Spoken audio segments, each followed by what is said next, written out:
আসসালামু আলাইকুম বন্ধুরা, আশা করি সবাই ভালো আছেন। আজকে আরেকটি নতুন ব্লগ নিয়ে আপনাদের সামনে হাজির হয়েছি।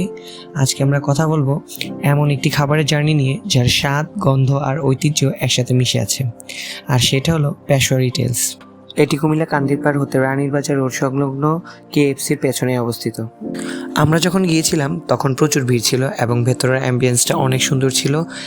পরক্ষণে আমরা সিটটা পেয়ে গেছি, তো ভেতরের অ্যাম্বিয়েন্সটা দেখে অনেক ভালো লাগছিল এবং কিছুক্ষণ শর্ট নিচ্ছিলাম। পেশোয়ারি টেলস নাম শুনেই বোঝা যায় এটি মূলত পেশোয়ার অঞ্চলের ঐতিহ্যবাহী খাবারের একটি অনুপ্রেরণা থেকে তৈরি করা একটি রেস্টুরেন্ট বা খাবারের ব্র্যান্ড।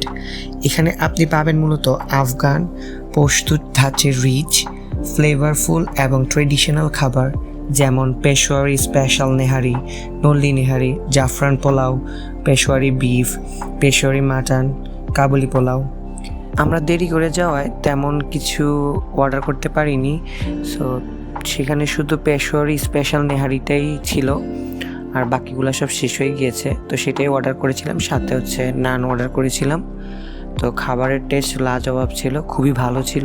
পেশোয়ারি টেলস মূলত এই ঐতিহ্যবাহী খাবারগুলোকে মডার্ন টাচ দিয়ে পরিবেশন করেছে।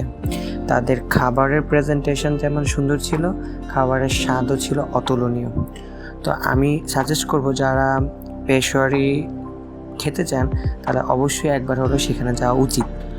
শেষে একটা আমরা ম্যাঙ্গো মিল্কশেক অর্ডার করেছিলাম, সেটা খুবই রিফ্রেশিং ছিল। ভিডিওটি ভালো লাগলে লাইক, কমেন্ট এবং সাবস্ক্রাইব করতে ভুলবেন না। নতুন নতুন ফুড রিভিউ, কালচার স্টোরি এবং ভ্রমণ ভিডিও নিয়ে আমি আসছি নিয়মিত। সবাইকে ধন্যবাদ, আবার দেখা হবে পরের ভিডিওতে।